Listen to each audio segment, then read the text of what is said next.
New York Comic Con is around the corner, and JPG of that Spider-Man booth and co-creator of Ninja Funk is dropping the first title from Paraz Entertainment, Dream Killas. They're doing a 5-cover variant homage to the Notorious B.I.G.'s Ready to Die album cover. Now, this is a Hero House New York Comic Con exclusive, and it's only going to be available on the That Spider-Man Booth Whatnot stream October 19th, 2 p.m. Eastern. Make sure to check it out so you don't miss this drop. Man, it has been the season of vengeance this year. First, we got the Danny Ketch Ghost Rider Omnibus. Then Sideshow came out with that incredible premium format. And now here we are with the Ghost Rider 2099 Omnibus. And we've been getting spoiled with that as well. We've got the 2 volumes of Spider-Man 2099. We've got the X-Men 2099. And they announced the Fantastic Four/Doom 2099 Omnibus that comes out next year. I guess all we need now is Punisher and Ravage, which they each had about 30-something issues each, so we definitely could get that. But today we're going to take an early look at the Ghost Rider 2099 Omnibus. It comes out later this month. I started reading this. It's incredible. Let's jump into it. All right, so this one's scheduled to come out on October 23rd. This is the DM variant by Chris Sprouse. However, the regular cover is the cover for issue 1, and I got to be honest, I think that's the one to go with. Now, interesting little reveal here is that even the DM variant has this 2099 border, which doesn't show on the solicits, at least not the ones that I've seen. But yeah, I think that the regular cover is the way to go here. I'm probably going to ask Organic Price Books to go ahead and send me a copy of that one, and then maybe we'll get rid of this one. But here is the spine. It's more on the thinner side, but it collects the whole run. What do you want them to do? Ghost Rider 2099, dope logo. You have the creators here on the bottom, which we'll take a look at inside the dust jacket.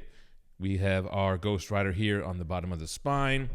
And then here we are on the back. So it collects Ghost Rider issues 1 through 25, and that's it. You just get the full run. Here are all the issues on the back. It's the mean streets of Transverse City. It's the Corporation Ravage future of 2099. We have Zero Cochrane. His body may be dead, but his consciousness lives on. So there is a different origin to this Ghost Rider, which we'll talk about when we start looking at the interiors. Only a $100 cover price on this one. But again, don't pay cover price. You can pick up a book like this from organicpricebooks.com. It'll be discounted upon release. You can do pre-orders there. Great shipping, it's well packaged, and it ships fast, and you could use code GEMMINT to save an additional $2. And if you're overseas, comicsbugle.com is the same thing. You could save $2 on the already discounted book. They use recyclable material for their packaging, and it's free shipping, no taxes or import fees if you're in the EU. So organicpricebooks.com if you're in the States, comicsbugle.com if you're overseas. Here we have the inside of the dust jacket. Rage inside the machine. First of all, there are so many wonderful 90s puns throughout this book. So even though it's in the 2099 universe, at least from the first arc that I was reading, it really stands on its own. Man, you could read this omnibus without having any knowledge of Spider-Man 2099. If you're just a Ghost Rider fan, if you're just a fan of 90s comics or Ghost Rider comics, you can pick this up, and it's just a new story that happens to take place in the future. Transverse City, it's 10 stories, 20 lanes, and 50,000 miles of bad road. So Kenshiro, aka Zero Cochrane, is somebody who, we'll take a look at it when we flip through, but was running away with some stolen data. The only place he can escape is in cyberspace, and that's when he is gifted the spirit of vengeance. His original body dies, and he goes into this cybernetic Ghost Rider form. So already much different than our Johnny Blaze, Danny Ketch stuff. This is written entirely by Len Kaminsky. So what has he done before? He's done some Iron Man stuff, Marvel Comics Presents. He was an editor on Avengers. Chris Bachalo is the artist on here. So he started off doing Sandman, and that's what it really feels like. This feels like a DC Vertigo title, the way that the art is. So you could thank Chris Bachalo for that. He would end up doing stuff with Generation X, Dark Reign, Spider-Man, Sinister Spider-Man series, Marvel Now's Uncanny X-Men, and most recently, I would say he did that nonstop Spider-Man, which is very like kinetic and very action-packed. But this art, as you'll see, it feels more like the Sandman stuff, the Vertigo stuff.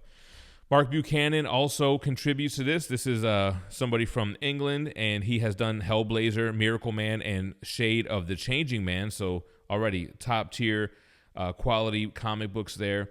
You have Kyle Hotz. So this is a young Kyle Hotz. I know him mostly for his modern variants, but yeah, back here in the 90s, he worked on not only Ghost Rider 2099, but Incredible Hulk, Ghost Rider and Venom, The Hood that he did with Brian K. Vaughan, The Zombie, Simon Garth, and then Ashley Wood is on here as well, who has done stuff for McFarlane's Spawn, as well as Ghost Rider and Doom 2099. So quite the creative team. Look at that beautiful wraparound cover. This feels kind of like Ghost Rider mixed with Lobo. This is the futuristic Ghost Rider on his flying motorcycle that's littered with graffiti and all of these nods to Ghost Rider, his own nickname here. The Ghost Rider emblem was on the biker gang that Zero runs with. And then we have the cybernetic Ghost Rider, and we'll see what he can do with his powers. He can basically transform his right arm into a huge chainsaw, which he likes to do immediately. So here we are with his chrome domes, Ghost Rider 2099, your credits page, the table of contents. It's definitely giving me like a Lobo vibe. And he's very snarky and sarcastic, and he's very in your face. Like it's like extreme 90s vibes. So here is the cover for issue 1. Again, that is also the standard dust jacket. And take a look at the art style here. Again, well, here's the first double page spread is the wraparound cover here. You see all the creators. And it starts off, you're just thrown right into the mix. You already see the new Ghost Rider. You can see him looking for the gang that killed him. Kind of feels like the Crow in a sense as well. And then it goes back to the origin. So you can see Zero already had the Ghost Rider logo on his bike, on the back of his jacket. He's got some hot data. And I like how his narration, it has like this unique bubble and text to it. The only place he can escape is in cyberspace. The crew kills his body while he's in there, so it's kind of like a Matrix vibe. It's funny to see in the mid-90s, because this ran from what, like 94 to 96, I think it said. Yeah, May of 94 to basically May of 96, so a 2-year run. It was funny to see what they thought the future would look like, and sometimes they got kind of eerily close. Maybe we'll see the panel here. But yeah, look at this. This feels very much like Sandman. So you're in for a treat here. I mean, it's not as deep a story and maybe not as well written as Neil Gaiman's Sandman, but it has that vibe. And then it has this snarky, sarcastic version of Ghost Rider who's got these new kind of powers. Like I said, he can chain. He doesn't have a chain. He can change his right hand into this chainsaw. And so far, all the issues kind of end with this big pinup splash page that leads into the next issue.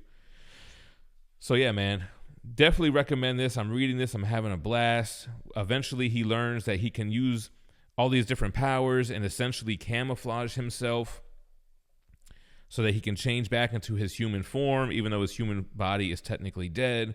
He starts using this bike, which is cool in itself, which, like I said earlier, it flies, and that's where it really gives me kind of like that Lobo vibe. Yeah, big 90s artwork, but it doesn't feel like 90s, like young and dumb. I tell you, the art really makes it feel like it has that sophistication to it. Like these are meant for adults and not for young kids in the 90s, even though I'm looking at this thinking, man, kids were lucky in the 90s, man. I mean, I was a kid in the 90s, but growing up and seeing this stuff on the newsstand, of course, this was coming out around the time when I was going into comic shops. I was about 10 years old to 12 years old when this was coming out. And I was always intrigued with like this future, 100 years in the future kind of thing from 2099. So we have Bachalo on the artwork, and then it gets into Kyle Hotz. So as you can see here, I haven't caught up to this stuff yet. I've just been rereading this. I've read the first arc. But yeah, I definitely recommend this as a 90s comics fan, as a Ghost Rider fan. They don't make comics like these anymore, yo. All right, let's see what we have in the back as far as any bonus materials. You have a 2099 Manifest Destiny. So this is 2 years after the conclusion of Ghost Rider 2099. The same writer, Len Kaminsky, wrote this Manifest Destiny, a one-shot that brought the 2099 line of titles to an end. Pretty cool. So that's that one shot. Again, very Very Neil Gaiman-esque, right? I don't want to give myself any spoilers. Then you have some Marvel Age articles. This is from the World of Doom. Then you have a letters page. That's cool. Kids of the 90s, what were they saying about Ghost Rider 2099? 1994 Marvel Masterpieces, 95 Marvel Metal Cards, Marvel Universe 1994. Here are some original interiors and covers. Yeah, this is a keeper omnibus for me. The 2099 stuff, the Ghost Rider stuff, definitely keepers. Hopefully we see a Punisher and Ravage 2099 so we can complete the set here. Let me know what you guys thought about it in the comments down below. Thanks for watching, you guys, and stay minty fresh. Peace.